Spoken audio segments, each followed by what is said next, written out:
मुझे बहुत अच्छा लग रहा है। मैं रेखा गुप्ता का मामा हूँ। रेखा गुप्ता ने अपना राजनीतिक जीवन, रेखा गुप्ता जी के मामा जी, मैं मामा जी हूँ, ये चाचा जी हैं। रेखा चाचा जी। अच्छा, रेखा गुप्ता ने अपना राजनीतिक जीवन 30 साल पहले छात्र संघ के सचिव के रूप में प्रारंभ किया था। रेखा गुप्ता अपने परिवार को समय कम देती हैं और रेखा गुप्ता की खासियत यह है, नरेंद्र मोदी भाई ने एक हीरे की पहचान करी, जो उसको जमीन से मिट्टी में से उठा करके उसने देखा ये जो हीरा है यही अरविंद केजरीवाल आम आदमी पार्टी का मुकाबला कर सकता है। और दिल्ली का जो रूप रंग बिगड़ गया था उसको सुधारने में रेखा गुप्ता जो 100% काम करेगी। हमें कल ही पता चला, हमें आश्चर्य लगा कि नरेंद्र मोदी एक मिट्टी में से उठा करके एक हीरे को उसने पहचाना है। हमें बहुत आश्चर्य लगा और बहुत ज्यादा खुशी है, अत्यंत खुशी है, इसका कोई हिसाब ही नहीं है। अच्छा, मामा जी को मामा इतने खुशी है कि हमारी खुशी कम है। नरेंद्र मोदी जी को बार बार मैं इसको 1 लाख बार भी नरेंद्र मोदी का धन्यवाद करूं तो शायद वो भी कम होगा। केजरीवाल तो हमेशा झूठों की सरकार रही, हमेशा झूठ बोलने का कोई काम ही किया है उन्होंने, और सच्चाई की जीत हुई, झूठ की हार हुई। अब उनकी तो तिहाड़ जेल है। जिन्होंने बंगले बनाए, कहते थे वीआईपी कच्चर नहीं लेंगे, जनता दरबार लगाएंगे, जनता दरबार से भाग जाएंगे। देशद्रोही केजरीवाल जाएगा, देशद्रोही घोषित कर दिया जाएगा। हर बात में झूठ बोलना। मोदी जी काम नहीं करने दे रहे, एलजी काम करने नहीं दे रहे। अब कोई ये नहीं होगा। दिल्ली में डबल इंजन की सरकार आई है, केंद्र में मोदी, नीचे बीजेपी, अब काम होंगे धड़ाधड़। भाई साहब भी मिठाई लेके जा रहे हैं। भाई साहब कैसा लग रहा है? मुझे बहुत अच्छा लग रहा है। मैं रेखा गुप्ता का मामा हूँ। रेखा गुप्ता ने अपना राजनीतिक जीवन, रेखा गुप्ता जी के मामा जी, मैं मामा जी हूँ, ये चाचा जी हैं। चाचा जी। अच्छा, रेखा गुप्ता ने अपना राजनीतिक जीवन 30 साल पहले छात्र संघ के सचिव के रूप में प्रारंभ किया था।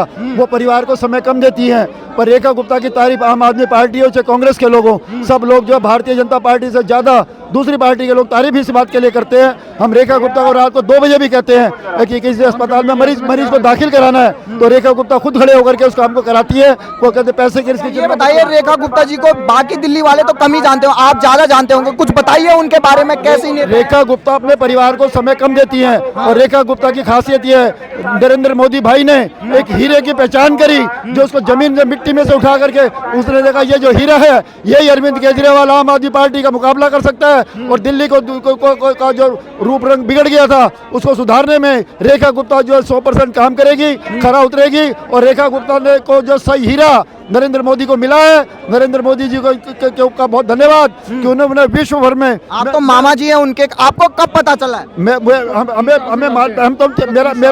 मेरे सामने इसकी शादी हुई। जब मुख्यमंत्री का ऐलान हुआ आपको कब पता चला? हमें कल ही पता चला। हमें आश्चर्य लगा कि नरेंद्र मोदी एक मिट्टी में से उठा करके एक हीरे को उसने पहचाना है। हमें बहुत आश्चर्य लगा। और तब तक हमारे परिवार के लोग जो विदेशों में रह रहे हैं उनका फोन आया। उनका एक ही बेटा है जो साउथ में पढ़ता है, वो रात की फ्लाइट से सीधा यहीं पर स्टेज के ऊपर आया। परिवार में कितना उत्साह है आपने देखा? में इतना उत्साह है जैसे अयोध्या में दिवाली 500 साल के बाद मनी है। हमारा बस चले हजारों साल के बाद हमारे परिवार में परिवार में खुशी चाहे रेखा गुप्ता का ननिहाल हो, चाहे मायका हो, चाहे ससुराल हो, हजारों साल के बाद हमारे अब एक दिवाली मनाने का मौका मिला है। हम नरेंद्र मोदी जी का धन्यवाद देते हैं। ये चाचा जी हैं। चाचा जी बताइए कैसा लग रहा है आज? हमने देखा 30 साल में जितनी रेखा गुप्ता ने मेहनत करी है उसका आज उसे इनाम मिला है कि उसको दिल्ली की सेवा करने का मौका मिला है। दिल्ली की सेवा करेंगी, वो फुल उनके अंदर जज्बा है काम करने का कि दिल्ली। रिश्तेदार में क्या लगते हैं उनके, रेखा गुप्ता जी के? हाँ जी, रेखा गुप्ता जी के क्या लगते हैं रिश्तेदार? लगते हैं अंकल लगते हैं हम। तो आप मिलते रहते होंगे, आपने तो बचपन से देखा होगा उन्हें। देखा हमने तो बचपन से। बताइए उनके बारे में जो लोग नहीं जानते हो। वो उनका जो मेन उनका मुद्दा है कि आदमी सबके काम करना उनका परम कर्तव्य है कि मतलब पब्लिक कोई परेशान ना हो। और अपने एरिया में वो जैसे तीन बारी काउंसलर रही हैं, इसके अलावा 2 बार एमएलए का भी उन्होंने चुनाव लड़ा है और विद्यार्थी परिषद का भी चुनाव लड़ा है। तो उन्होंने हमेशा जो है पब्लिक का कार्य करने की कोशिश करी है, विकास का कार्य करने की कोशिश करी है। इवन जैसे अब एक एरिया में कई जगह लाइट नहीं होती तो अपने ही पैसों से वो लाइट। ये बताइए चाचा जी, खुशी कितनी हो रही है? बहुत ज्यादा खुशी है, अत्यंत खुशी है, इसका कोई हिसाब ही नहीं है। अच्छा, मामा जी को मामा इतने खुशी है कि हमारी खुशी कम है। नरेंद्र मोदी जी को बार बार मैं इसको 1 लाख बार भी नरेंद्र मोदी का धन्यवाद करूं तो शायद वो भी कम होगा। भाई नरेंद्र मोदी आपको यशस्वी हो और आप ये भारत के नहीं विश्व के प्रधानमंत्री बने, ऐसी हमारी सबकी लोगों की इच्छा है। ये थे चाचा जी, मामा जी, रेखा गुप्ता जी। महाराज जी नाम क्या आपका? मेरा नाम अशोक गुप्ता है और दीपचंद सेवानंद जी। तो ये जो चुनाव चला था इसमें तो पुजारियों का काफी राजनीतिक मुद्दे में घसीटा गया। किसी ने कहा 18,000 रुपए देंगे अरविंद केजरीवाल ने। देखो जी, केजरीवाल तो हमेशा झूठों की सरकार रही, हमेशा झूठ बोलने का कोई काम ही किया है उन्होंने, और सच्चाई की जीत हुई, झूठ की हार हुई। अब उनकी तो तिहाड़ जेल है।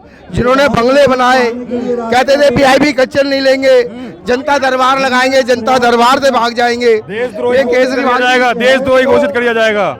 आप युवा है और एक महिला मुख्यमंत्री दिल्ली में मिल रही है, तो कैसा लग रहा है? बहुत अच्छा नेतृत्व में जब दिल्ली चलेगी तो बहुत अच्छा कार्यक्रम होगा और बहुत अच्छा कार्य होगा। और मोदी जी ने जो महिलाओं का सम्मान किया है, जो अब मुख्यमंत्री बनाई है हमारी जी को, वो हमारे समाज से भी हैं और अब बढ़ावा दिया है कि अब समाज को भी आगे लाके चले हैं मोदी जी। मोदी जैसा 140 करोड़ जनता का हृदय के प्यारा, मोदी जैसा प्रधानमंत्री ना हुआ ना होगा। 11 साल केजरीवाल ने लूटा, 70 साल कांग्रेसियों ने लूटा। इन्होंने कभी भी देश हित की बात नहीं की। जो नरेंद्र मोदी ने कर दिखाया वो कोई प्रधानमंत्री नहीं कर पाएगा। जो अरविंद केजरीवाल का क्या होने चाहिए? आज तो शपथ होने वाला है। उनके अंदर अब तिहाड़ जेल इंतजार कर रही है। जो बंगले बनाए थे ना, अब बंगला उनका तिहाड़ जेल में है। जितने इनके मंत्री हैं और विधायक भी जाएंगे। जो पानी के घोटाला, लैंडर माफिया, ये सारे तिहाड़ों में इनकी जगह है। क्या वो फैसले रहने वाले जो आप अपेक्षा करते हैं कि पहली कैबिनेट में पास होने? पहली कैबिनेट में पास होगी महिलाओं के लिए 2500 रुपए और पानी साफ और जमुना साफ होने चालू हो गई है। यही है पहली कैबिनेट में। जय हिंद, जय भारत। तो तमाम जो दिल्ली की महिलाएं हैं उनसे क्या कहेंगे, क्योंकि उनके महिला महिलाओं के हक में तो उन्होंने अभी मुख्यमंत्री बनाया है और महिलाओं के हक में मोदी जी अब आगे बढ़ रहे हैं और मोदी जी देश हित में ही काम कर रहे हैं। तो केजरीवाल के सामने रेखा गुप्ता जी का चेहरा कहां तक आपको लगता है? केजरीवाल तो कुछ नहीं है, झूठों का सरकार है। जो लंबी लंबी बाजू है, लंबी लंबी पैंट, खांसी आती थी और मुफरल पहन के वो मुफरल गायब हो गया। वीआईपी जो छोटी थी बैगरार होती थी वो गायब हो गई। मैं भी केजरीवाल के साथ रहा। अच्छा, जो आप भी रहे? मैं भी रहा अन्ना आंदोलन में। जो इसको अच्छे आदमी रास नहीं आए, कुमार विश्वास, किरण बेदी, योगिंदर यादव, ये इनको रास नहीं आए। चोर मुशर्रफ भाई, सिकरोदिया, संजय सिंह। अब तो वो विधायक भी नहीं रहे, अब क्या करेंगे? विधायक नहीं रहे। विधायक कहाँ से रहेंगे? जिन्होंने झूठ की राजनीति की, हर बात में झूठ बोलना। मोदी जी काम नहीं करने दे रहे, एलजी काम करने नहीं दे रहे। अब कोई ये नहीं होगा। दिल्ली में डबल इंजन की सरकार आई है, केंद्र में मोदी, नीचे बीजेपी। अब काम होंगे धड़ाधड़।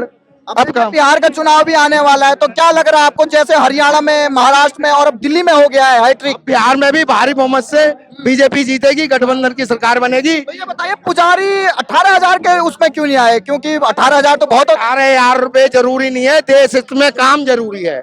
मैं तो कहता हूँ फ्री की सारी चीजें बंद हो।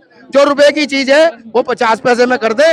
ये फ्री का, ये केजरीवाल ने ये फ्री करके लोगों को हरामखोरी की राह डाल दी। इनको रोजगार मिलना चाहिए।